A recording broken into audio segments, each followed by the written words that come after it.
공동정범은 범죄를 함께 자기 일로 한 사람이고 방조범은 남의 범죄를 도와준 사람이다. 예를 들어 갑과 을이 함께 편의점 절도를 계획했다. 갑은 안으로 들어가 물건을 훔치고 을은 밖에서 망을 보았다. 을은 직접 물건을 집어들지는 않았다. 하지만 을은 처음부터 범행 계획에 참여했고 자기 역할을 맡아 범죄 실현에 중요한 기여를 했다. 이 경우 을은 단순 방조범이 아니라 공동정범이 될 수 있다. 반대로 을이 갑의 범행 계획을 자세히 알지 못한 채 그냥 차를 한번 빌려준 정도라면 어떨까? 이 경우 을이 범죄를 자기 일로 함께 했다고 보기는 어렵다. 다만 갑의 절도 실행을 쉽게 해주었다면 방조범이 문제될 수 있다. 공동정범과 방조범의 핵심 차이는 기능적 행위 지배다. 범죄 전체를 함께 지배하고 있으면 공동정범, 정범의 범죄를 옆에서 쉽게 해주는 정도면 방조범이다. 정리하면 공동정범과 방조범은 이렇게 구별하면 된다. 범죄를 함께 자기 일로 했으면 공동정범, 남의 범죄를 도와준 정도면 방조범. 망보기, 운전, 도구 제공도 역할의 중요성에 따라 결론이 달라질 수 있다. 교사범은 범죄 마음을 먹게 만든 사람이고 방조범은 이미 마음먹은 범죄를 도와준 사람이다. 예를 들어 갑이 을에게 말했다. 병의 지갑을 훔쳐라. 내가 훔치면 내가 도와주겠다. 을은 원래 절도할 생각이 없었다. 그런데 갑의 말 때문에 절도를 결심했고 실제로 병의 지갑을 훔쳤다. 이 경우 갑은 을에게 범죄 결의를 생기게 한 사람이다. 따라서 갑에게는 교사범이 문제된다. 반대로 을이 이미 병의 지갑을 훔치기로 마음먹고 있었다고 하자 그때 갑이 을에게 말했다. 그럼 내가 망을 봐줄게. 이 경우 갑은 범죄 마음을 새로 만들어준 것이 아니다. 이미 범죄를 결심한 을의 실행을 쉽게 해준 것이다. 따라서 갑에게는 방조범이 문제된다. 교사와 방조의 핵심 차이는 범죄 결의 유발 여부다. 범죄 결의가 없던 사람에게 범죄 마음을 먹게 만들면 교사다. 이미 범죄 결의가 있는 사람을 도와주면 방조다. 정리하면 교사범과 방조범은 이렇게 구별하면 된다. 범죄 마음을 만들면 교사범,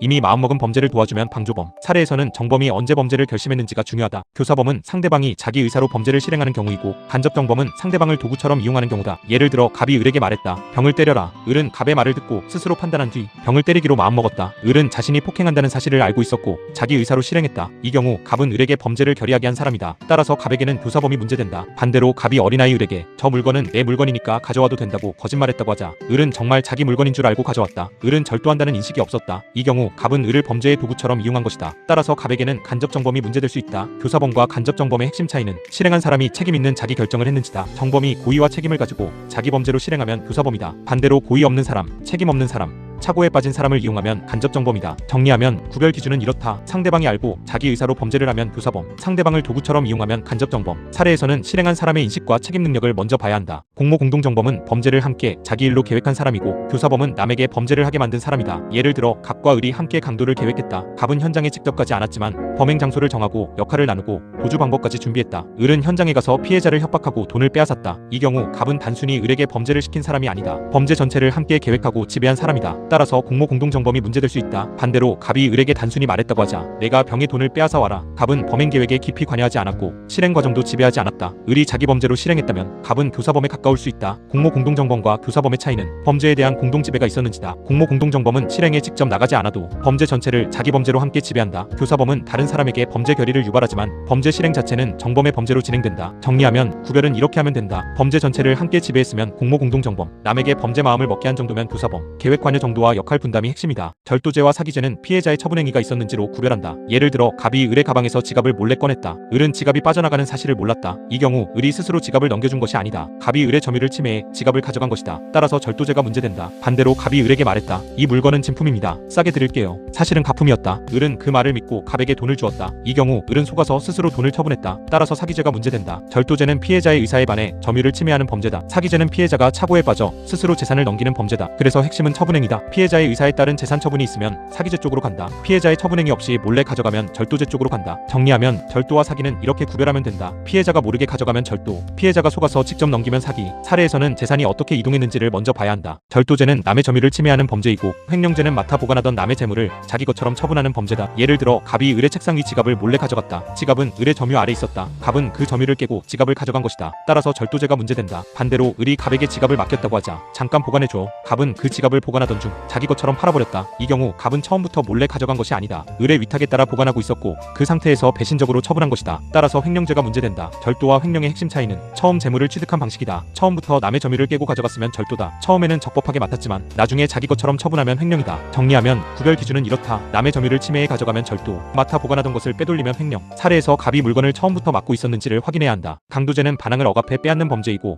공갈죄는 겁을 주어 피해자가 넘기게 하는 범죄다. 예를 들어 갑이 을에게 흉기를 들이대며 지갑을 강제로 빼앗았다. 을은 저항할 수 없었고 갑은 을의 지갑을 직접 가져갔다. 이 경우 갑의 폭행 협박은 을의 반항을 억압할 정도다. 따라서 강도죄가 문제된다. 반대로 갑이 을에게 말했다. 돈을 보내지 않으면 내 비밀을 퍼뜨리겠다. 을은 겁을 먹고 갑에게 돈을 송금했다. 이 경우 을은 공포심 때문에 스스로 돈을 넘겼다. 따라서 공갈죄가 문제된다. 강도죄와 공갈죄는 모두 협박이 있을 수 있다. 하지만 정도와 구조가 다르다. 강도죄는 폭행 협박으로 피해자의 반항을 억압하고 재물을 빼앗는다. 공갈죄는 공포심을 일으켜 피해자가 처분행위를 하게 만든다. 정리하면 강도와 공갈은 이렇게 구별하면 된다. 반항을 억압해 빼앗으면 강도, 겁을 먹고 스스로 넘기게 하면 공갈, 협박의 강도와 피해자의 처분행위가 핵심이다. 사기죄는 착오 때문에 재산을 넘기는 범죄이고 공갈죄는 공포심 때문에 재산을 넘기는 범죄다. 예를 들어 갑이 을에게 말했다. 이 주식은 무조건 오릅니다. 원금도 보장됩니다. 사실 갑은 원금 보장 능력도 없고 을을 속여 돈을 받으려는 생각이었다. 을은 그 말을 믿고 갑에게 돈을 보냈다. 이 경우 을은 착오에 빠져 처분행위를 했다. 따라서 사기죄가 문제된다. 반대로 갑이 을에게 말했다. 돈을 보내지 않으면 가족에게 해를 끼치겠다. 을은 겁을 먹고 돈을 보냈다. 이 경우 을이 돈을 보낸 이유는 착오가 아니라 공포심이다. 따라서 공갈죄가 문제된다. 사기죄와 공갈죄는 모두 피해자의 처분행위가 필요하다. 피해자가 스스로 돈을 넘긴다는 점에서는 비슷하다. 하지만 처분행위의 원인이 다르다. 사기는 기망으로 인한 착오다. 공갈은 협박으로 인한 공포심이다. 정리하면 구별은 간단하다. 속아서 넘기면 사기, 겁먹고 넘기면 공갈. 사례에서는 피해자가 왜 재산을 넘겼는지를 보면 된다. 사기죄는 처음부터 속여서 재산을 받은 것이고 횡령죄는 일단 맡아 보관하던 재물을 나중에 빼돌린 것이다. 예를 들어 갑이 을에게 말했다. 돈을 빌려주면 다음 달에 꼭 갚겠다. 하지만 갑은 처음부터 갚을 생각도 능력도 없었다. 을은 그 말을 믿고 갑에게 돈을 송금했다. 이 경우 갑은 을을 속여 돈을 받은 것이다. 따라서 사기죄가 문제된다. 반대로 을이 갑에게 돈을 맡겼다고 하자. 이 돈을 병에게 전달해줘. 갑은 그 돈을 보관하던 중 자기 생활비로 써버렸다. 이 경우 갑은 처음부터 속여서 돈을 받은 것이 아니다. 일단 맡아 보관하던 돈을 자기 것처럼 처분한 것이다. 따라서 횡령죄가 문제된다. 정리하면 구별 기준은 이렇다. 처음부터 속여서 받았으면 사기, 적법하게 맡은 뒤 빼돌렸으면 횡령, 재산을 취득한 첫 순간이 기망인지 위탁인지가 핵심이다. 사기죄는 상대방을 속여 처분하게 하는 죄이고 배임죄는 타인의 사무처리자가 임무를 위배하는 죄다. 예를 들어 갑이 을에게 거짓말을 했다. 이 사업에 투자하면 무조건 수익이 납니다. 갑은 처음부터 투자금을 돌려줄 생각이 없었다. 을은 속아서 갑에게 돈을 보냈다. 이 경우 갑은 을을 기망해 처분행위를 하게 했다. 따라서 사기죄가 문제된다. 반대로 갑이 회사에 이사라고 하자. 갑은 회사의 이익을 위해 계약을 체결해야 한다. 그런데 갑이 회사에 불리한 계약임을 알면서도 자기 지인 회사에 이익을 주기 위해 계약을 체결했다. 이 경우 갑은 상대방을 속인 것이 아니다. 타인의 사무를 처리하는 지위에서 임무를 위배해 회사에 손해를 입힌 것이다. 따라서 배임죄가 문제된다. 정리하면 구별은 이렇게 한다. 상대방을 속여 재산 처분을 하게 하면 사기, 타인의 사무처리자가 임무를 위배하면 배임, 기망과 처분행위가 중심이면 사기, 사무처리자와 임무 위배가 중심이면 배임이다. 횡령죄는 맡은 재물을 빼돌리는 죄이고 배임죄는 타인의 사무를 배신적으로 처리하는 죄다. 예를 들어 갑이 을의 돈을 보관하고 있었다. 갑은 그 돈을 병에게 전달해야 했다. 그런데 갑이 그 돈을 자기 계좌로 옮겨 생활비로 썼다. 이 경우 갑은 타인의 재물을 보관하는 자로서 그 재물을 자기 것처럼 처분했다. 따라서 횡령죄가 문제된다. 반대로 갑이 을 회사의 대표라고 하자. 갑은 회사의 이익을 위해 계약을 체결해야 한다. 그런데 갑이 회사에 손해가 나는 계약을 체결하면서 자기 지인에게 이익을 주었다. 이 경우 중심은 맡은 재물의 처분이 아니다. 타인의 사무를 처리하는 사람이 임무를 위배했다는 점이다. 따라서 배임죄가 문제된다. 정리하면 구별 기준은 이것이다. 타인의 재물을 보관하다 처분하면 횡령, 타인의 사무를 처리하다 임무를 위배하면 배임, 객체가 재물인지 사무처리상 임무인지부터 보면 된다. 횡령죄는 자신이 보관하던 타인의 재물을 처분하는 죄이고 작물죄는 타인의 범죄로 생긴 물건을 취급하는 죄다. 예를 들어 갑이 을에게 돈을 맡아 보관하고 있었다. 그런데 갑이 그 돈을 자기 마음대로 써버렸다. 이 경우 갑은 보관자다. 타인의 재물을 보관하던 사람이 그 재물을 자기 것처럼 처분했으므로 횡령죄가 문제된다. 반대로 갑이 절도범 병에게서 훔친 휴대폰을 샀다고 하자. 갑은 그 휴대폰이 훔친 물건이라는 사실을 알고 있었다. 이 경우 갑은 직접 훔친 사람도 아니고 피해자로부터 위탁받아 보관하던 사람도 아니다. 대신 절도라는 본범으로 생긴 작물을 취득한 사람이다. 따라서 작물죄가 문제된다. 정리하면 구별은 이렇게 한다. 내가 맡아 보관하던 물건을 빼돌리면 횡령, 남이 범죄로 얻은 물건을 알고 취득하면 작물, 재물과의 최초 관계가 위탁인지 본범의 범죄 이후 취득인지가 중요하다. 배임죄는 임무위배로 손해를 입힌 경우이고 단순한 경영실패는 결과가 나빴다는 이유만으로 처벌되지 않는다. 예를 들어 갑은 회사 대표다. 갑은 충분한 검토 없이 위험한 투자를 했다. 결과적으로 회사는 큰 손해를 입었다. 이 경우 갑의 판단이 잘못되었을 수는 있다. 하지만 그것만으로 바로 배임죄가 성립하는 것은 아니다. 경영에는 항상 위험이 있다. 나중에 손해가 발생했다는 이유만으로 모든 경영상 판단을 형사처벌하면 정상적인 기업 활동이 위축될 수 있다. 반대로 갑이 회사에 손해가 날 것을 알면서도 자기 가족 회사에 이익을 주기 위해 비정상적으로 불리한 계약을 체결했다면 다르다. 이 경우 갑은 단순히 경영 판단을 잘못한 것이 아니라 타인의 사무처리자로서 임무를 위배한 것이다. 따라서 배임죄가 문제될 수 있다. 정리하면 구별 기준은 이렇다. 합리적 경영상 판단이 실패한 것은 원칙적으로 배임이 아니다. 임무를 위배해 자기나 제3자에게 이익을 주고 본인에게 손해를 입히면 배임이다. 작물죄는 본범이 아닌 사람이 작물을 취급하는 죄이고 불가벌적 사후행위는 본범 자신이 범죄 이익을 처분하는 경우다. 예를 들어 갑이 을의 지갑을 훔쳤다. 갑은 그 안에 돈을 사용했다. 이 경우 갑은 절도범이다. 훔친 돈을 사용한 행위는 보통 절도죄의 사후행위로 평가될 수 있다. 따라서 갑에게 별도로 작물죄가 성립하지 않는다. 작물죄는 원칙적으로 본범이 아닌 사람이 작물을 취득양도운반 보관할선하는 경우 문제된다. 반대로 갑이 훔친 휴대폰을 친구 병에게 팔았다고 하자. 병은 그 휴대폰이 훔친 물건이라는 사실을 알면서도 샀다. 이 경우 병은 본범이 아니다. 하지만 작물을 취득한 사람이므로 작물 취득죄가 문제된다. 있다. 정리하면 구별은 이렇게 한다. 본범 자신이 범죄 이익을 처분하면 불가벌적 사후행위 문제, 제3자가 작물인 줄 알고 취급하면 작물죄 문제, 누가 사후에 물건을 다루었는지가 핵심이다. 손괴죄는 물건의 효용을 해치는 죄이고 권리행사방해죄는 자기 물건으로 타인의 권리행사를 막는 죄다. 예를 들어 갑이 화가 나서 을의 자동차 유리창을 깨뜨렸다. 자동차의 물리적 상태와 효용이 침해되었다. 이 경우 손괴죄가 문제된다. 반대로 갑이 자기 자동차를 을에게 담보로 제공했다고 하자 을은 그 자동차에 대해 담보권을 행사할 수 있었다. 그런데 갑이 을 몰래 자동차를 가져가 숨겼다. 이 경우 자동차는 갑의 소유물일 수 있다. 하지만 을의 담보권 행사 대상이다. 갑이 자기 물건을 숨겨서 타인의 권리 행사를 방해한 것이므로 권리행사 방해죄가 문제될 수 있다. 정리하면 구별 기준은 이렇다. 물건의 효용을 해치면 손괴죄, 자기 물건을 이용해 남의 권리 행사를 막으면 권리행사 방해죄. 특히 권리행사 방해죄는 자기 물건이 나올 수 있다는 점이 중요하다. 문서 위조는 작성 명의를 속이는 것이고 허위 작성은 작성 명의는 진짜인데 내용이 거짓인 것이다. 예를 들어 갑이 을 명의의 차용증을 몰래 작성했다. 을은 그런 차용증을 작성한 적도 없고 갑에게 작성 권한을 준 적도 없다. 이 경우 문서의 작성 명의가 을로 되어 있지만 실제로는 갑이 권한 없이 만든 것이다. 따라서 사문서 위조죄가 문제된다. 반대로 공무원 갑이 자기 명의로 공문서를 작성했는데 그 내용에 허위 사실을 적었다고 하자 이 경우 작성 명의 자체는 진짜다. 공무원 갑이 자기 권한으로 문서를 작성한 것은 맞다. 다만 내용이 거짓이다. 이 경우에는 허위 공문서 작성죄가 문제될 수 있다. 정리하면 구별은 이렇게 한다. 명의를 속이면 위조, 명의는 진짜인데 내용이 거짓이면 허위 작성. 문서죄에서는 내용이 거짓인가 보다 먼저 누구 명의로 작성되었고 그 명의 사용 권한이 있었는지를 봐야 한다. 사문서 위조와 공문서 위조는 위조한 문서의 작성 명의이니 사인인지 공무원 공무소인지로 구별한다. 예를 들어 갑이 을 명의의 계약서를 몰래 작성했다. 을은 일반 개인이다. 이 경우 갑은 사인 명의의 문서를 권한 없이 작성한 것이다. 따라서 사문서 위조죄가 문제된다. 반대로 갑이 구청장 명의의 허가증을 가짜로 만들었다고 하자 그 허가증은 공무소 또는 공무원 명의의 문서다. 이 경우 공문서 위조죄가 문제될 수 있다. 구별 기준은 문서의 성격이다. 일반 개인이나 회사 명의의 계약서, 영수증, 차용증 등은 사문서다. 공무소나 공무원 명의의 허가증, 증명서, 공문 등은 공문서다. 공문서는 공적 신용이 더 강하게 보호되므로 사문서보다 무겁게 평가된다. 정리하면 구별은 간단하다. 사인명의 문서를 위조하면 사문서 위조, 공무원 공무소명의 문서를 위조하면 공문서 위조, 작성 명의인이 누구인지가 핵심이다. 위조 문서 행사는 가짜 문서를 사용하는 죄이고 사기죄는 그 가짜 문서로 상대방을 속여 재산을 받는 죄다. 예를 들어 갑이 을 명의의 차용증을 위조했다. 그 뒤 갑은 그 차용증을 병에게 보여주며 을이 나에게 돈을 빌렸다고 말했다. 이때 위조된 차용증을 진짜처럼 사용한 행위는 위조 사문서 행사죄가 문제된다. 그런데 병이 그 문서를 믿고 갑에게 돈을 지급했다면 사기죄도 문제될 수 있다. 위조 문서 행사죄는 문서의 진정성에 대한 신용을 보호한다. 사기죄는 기망으로 인한 재산 처분을 보호한다. 하나의 사건에서 둘 다 문제될 수 있다. 하지만 초점은 다르다. 정리하면 구별은 이렇게 한다. 위조 문서를 진짜처럼 사용하면 위조 문서 행사죄, 그 사용으로 상대방이 속아 재산을 처분하면 사기죄, 문서 사용에서 끝났는지 재산 처분까지 이어졌는지를 보면 된다. 뇌물죄는 공무원이 직무와 관련해 이익을 받는 죄이고 배임수재죄는 민간 사무처리자가 부정한 청탁을 받고 이익을 받는 죄다. 예를 들어 갑은 구청 공무원이다. 을은 허가를 잘 처리해달라며 갑에게 돈을 주었다. 이 경우 갑은 공무원이고 그 돈은 갑의 직무와 관련되어 있다. 따라서 뇌물죄가 문제된다. 반대로 갑이 민간회사 구매 담당자라고 하자 을 업체는 납품업체로 선정되기 위해 갑에게 돈을 주며 부탁했다. 우리 업체를 선정해주세요. 갑은 공무원이 아니다. 하지만 회사의 사무를 처리하는 사람이 부정한 청탁을 받고 이익을 받은 것이다. 따라서 배임수재죄가 문제될 수 있다. 정리하면 구별은 이렇게 한다. 공무원이 직무 관련 이익을 받으면 뇌물죄, 민간 사무처리자가 부정한 청탁을 받고 이익을 받으면 배임수재죄, 주체가 공무원인지 민간 사무처리자인지 먼저 확인해야 한다. 수뢰죄는 공무원이 직접 이익을 받는 경우이고 제3자 뇌물 제공죄는 제3자에게 이익을 주게 하는 경우다. 예를 들어 공무원 갑이 을에게 말했다. 허가를 잘 봐줄 테니 나에게 300만 원을 달라. 을이 갑에게 직접 돈을 주었다면 갑에게 수뢰죄가 문제된다. 이 경우 이익을 받은 사람이 공무원 본인이다. 반대로 갑이 을에게 말했다. 허가를 잘 봐줄 테니 내 지인이 운영하는 단체에 후원금을 내라. 을이 갑이 지정한 제3자에게 돈을 주었다면 갑이 직접 돈을 받은 것은 아니다. 하지만 공무원의 직무와 관련해 제3자에게 이익이 제공된 것이다. 이 경우 제3자 뇌물 제공죄가 문제될 수 있다. 제3자 뇌물 제공죄에서는 특히 부정한 청탁이 중요하게 문제된다. 정리하면 구별은 이렇다. 공무원 본인이 받으면 수뢰죄, 공무원이 제3자에게 이익을 주게 하면 제3자 뇌물 제공죄, 돈이 누구에게 갔는지와 부정한 청탁이 있었는지를 확인해야 한다. 수뢰 후 부정처사죄는 먼저 뇌물을 받고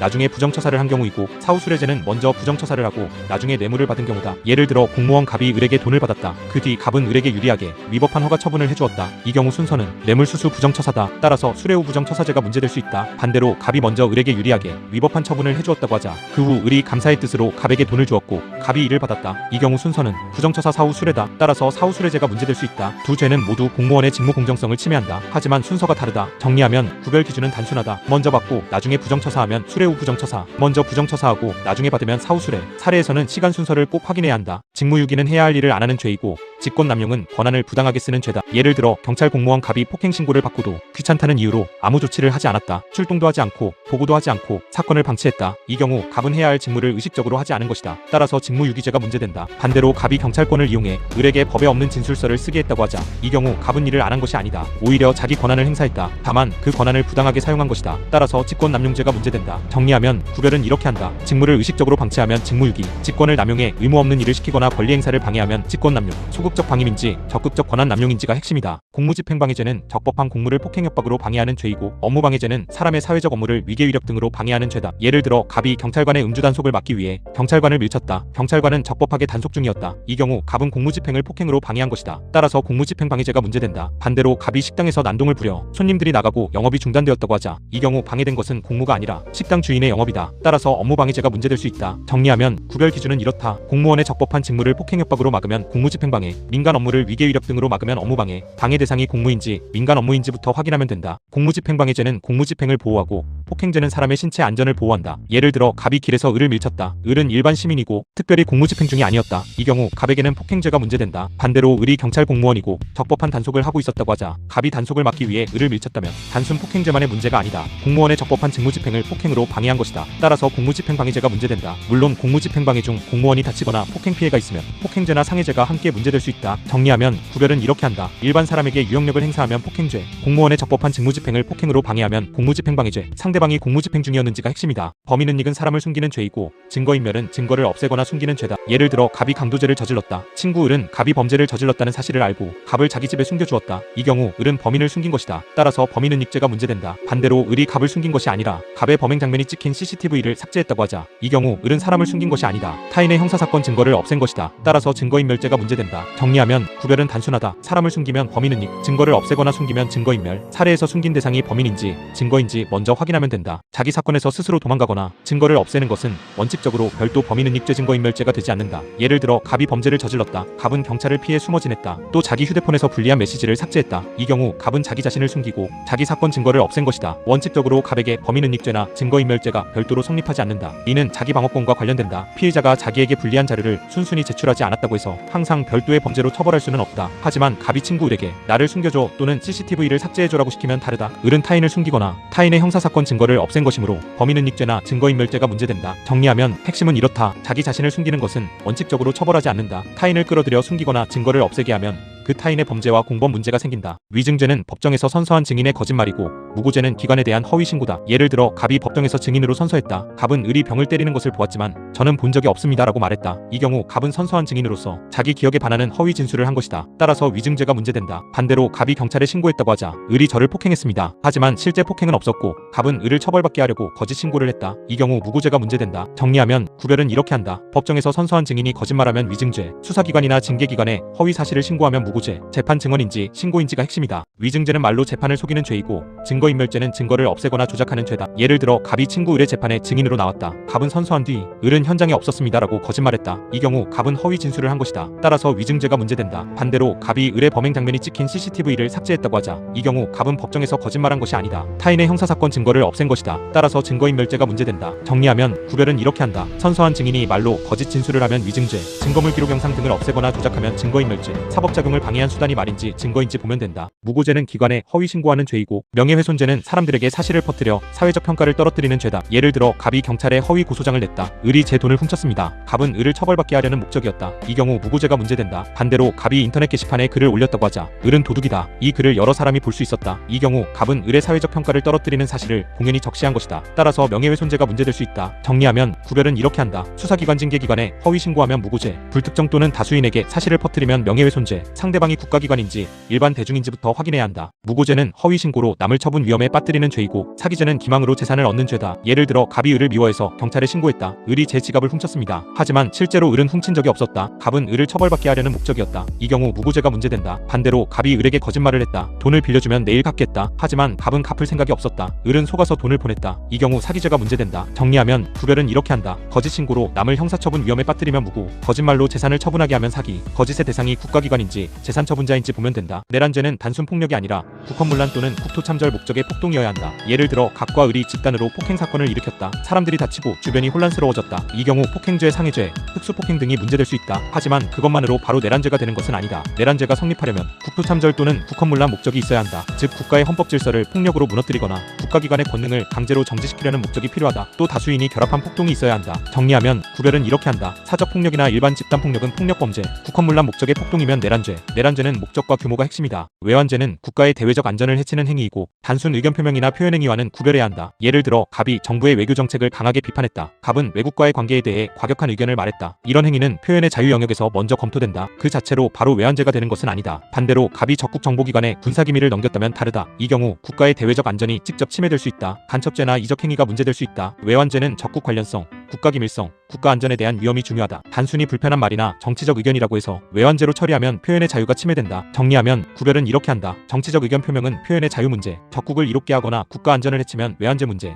표현인지 국가안전 침해 행위인지 나누어야 한다. 현주건조물 방화는 사람이 주거로 사용하거나 사람이 현존하는 건조물에 불을 놓는 경우다. 예를 들어 갑이 사람들이 자고 있는 주택에 불을 질렀다. 그 주택은 사람이 실제로 생활하는 공간이다. 이 경우 현주건조물 방화죄가 문제된다. 반대로 갑이 사람이 살지 않는 빈 창고에 불을 질렀다고 하자 그 창고에 사람이 없고 주거로 사용되지도 않았다면 일반 건조물 방화죄가 문제될 수 있다. 현주건조물 방화죄가 더 무겁게 평가되는 이유는 사람의 생명 신체에 대한 위험이 훨씬 크기 때문이다. 정리하면 구별은 이렇게 한다. 사람이 살거나 사람이 있는 건조물이면 현주건조물 방화, 그렇지 않은 건조물이면 일반 건조물 방화. 방화죄에서는 건조물의 사용 상태와 사람의 현존 여부를 확인해야 한다. 방화죄는 불을 놓아 공공위험을 발생시키는 죄이고 손괴죄는 물건의 효용을 해치는 죄다. 예를 들어 갑이 을의 의자를 부쉈다. 의자는 더 이상 제대로 사용할 수 없게 되었다. 이 경우 손괴죄가 문제된다. 반대로 갑이 건물에 불을 질렀다고 하자 불이 번질 위험이 생기고 주변 사람이나 재산에 위험이 발생할 수 있다. 이 경우 단순히 물건을 망가뜨린 것을 넘어 공공위험을 발생시킨 것이다. 따라서 방화죄가 문제된다. 방화죄는 공공의 안전을 보호한다. 손괴죄는 재물의 효용을 보호한다. 정리하면 구별은 이렇게 한다. 물건의 효용을 해치면 손괴죄, 불을 놓아 공공위험을 만들면 방화죄. 불을 사용했는지 공공위험이 발생했는지가 핵심이다. 통화위조는 돈의 신용을 해치는 죄이고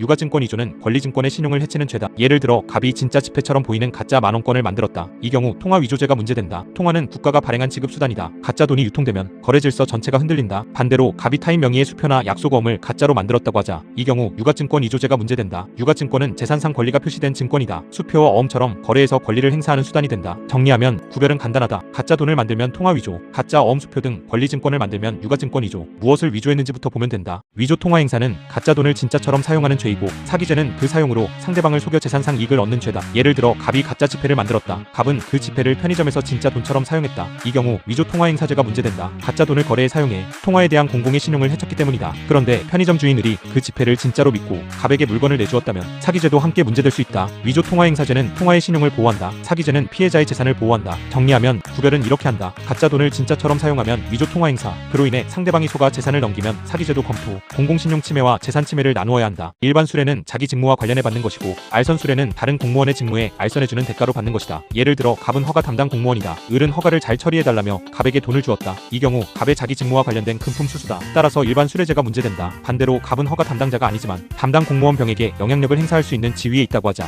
갑이 을에게 말했다. 내가 병에게 말해줄 테니 돈을 달라. 이 경우 갑은 자기 직무 처리의 대가로 받는 것이 아니라 다른 공무원의 직무에 관해 알선한다는 명목으로 이익을 받는 것이다. 따라서 알선 수뢰죄가 문제될 수 있다. 정리하면 구별은 이렇게 한다. 자기 직무 관련 이익이면 일반 수뢰, 다른 공무원의 직무에 알선해준다는 대가이면 알선 수뢰. 누구의 직무에 관한 대가인지가 핵심이다. 허위 진정도 내용상 타인에게 형사처분이나 징계처분을 받게 하려는 신고라면 무고죄가 될 수 있다. 예를 들어 갑이 경찰에 고소장을 제출했다. 을이 제 돈을 훔쳤습니다. 이 내용이 허위이고 갑이 을을 처벌받게 하려 했다면 무고죄가 문제된다. 그런데 갑이 고소장이 아니라 진정서 형식으로 제출했다고 하자 을을 조사해 처벌해주세요. 형식은 진정서다. 하지만 내용상 특정인을 형사처분 받게 하려는 허위 사실 신고라면 무고죄가 문제될 수 있다. 반대로 단순히 행정 불편을 호소하거나 추상적인 불만을 제기한 정도라면 무고죄의 신고로 보기 어려울 수 있다. 정리하면 구별은 형식이 아니라 내용이다. 이름이 고소장이든 진정서든 허위 범죄 사실을 신고해 처분을 구하면 무고죄가 문제된다. 문서 제목보다 신고 내용과 목적을 봐야 한다. 신용카드 부정 사용은 카드 사용 질서를 침해하는 죄이고 사기죄는 가맹점 등을 속여 재산상 이익을 얻는 죄다. 예를 들어 갑이 훔친 신용카드를 사용해 물건을 샀다. 갑은 카드 명의자가 아니고 사용 권한도 없었다. 이 경우 신용카드 부정 사용 관련 범죄가 문제된다. 동시에 가맹점 직원이 갑을 정당한 카드 사용자로 믿고 물건을 내주었다면 사기죄도 문제될 수 있다. 또 현금 자동 인출기에서 카드를 사용해 돈을 인출한 경우에는 사기는 사람을 속인 것이 아니라 기계를 통해 재산상 이익을 얻은 구조이므로 컴퓨터 등 사용 사기죄가 문제될 수 있다. 정리하면 구별은 이렇게 한다. 카드 사용 권한 없이 사용하면 신용카드 부정 사용, 사람을 속여 물건이나 이익을 받으면 사기, 기계를 통해 이익을 얻으면 컴퓨터 등 사용 사기. 카드를 어디에 어떻게 사용했는지가 중요하다. 형법이 보강편의 핵심은 비슷한 죄를 나누는 기준을 정확히 기억하는 것이다. 형법에는 죄명이 많다. 하지만 실제 시험이나 영상 설명에서 중요한 것은 죄명을 많이 아는 것이 아니다. 비슷한 죄를 구별하는 기준을 정확히 아는 것이다. 공동정범과 방조범은 기능적 행위지배로 나눈다. 교사범과 방조범은 범죄 결의를 새로 만들었는지로 나눈다. 절도와 사기는 피해자의 처분행위가 있었는지로 나눈다. 절도와 횡령은 남의 점유를 침해했는지 맡은 물건을 처분했는지로 나눈다. 사기와 공갈은 착오인지 공포심인지로 나눈다. 횡령과 배임은 타인의 재물인지 타인의 사무인지로 나눈다. 위증과 무고는 법정 증언인지 기관 신고인지로 나눈다. 정리하면 형법이 보강편은 이렇게 끝내면 된다. 행위 주체를 보고 행위 객체를 보고 행위 방식을 보고 마지막에 비슷한 죄와 구별한다. 이 기준만 잡히면 사례형에서 죄명 선택이 훨씬 빨라진다.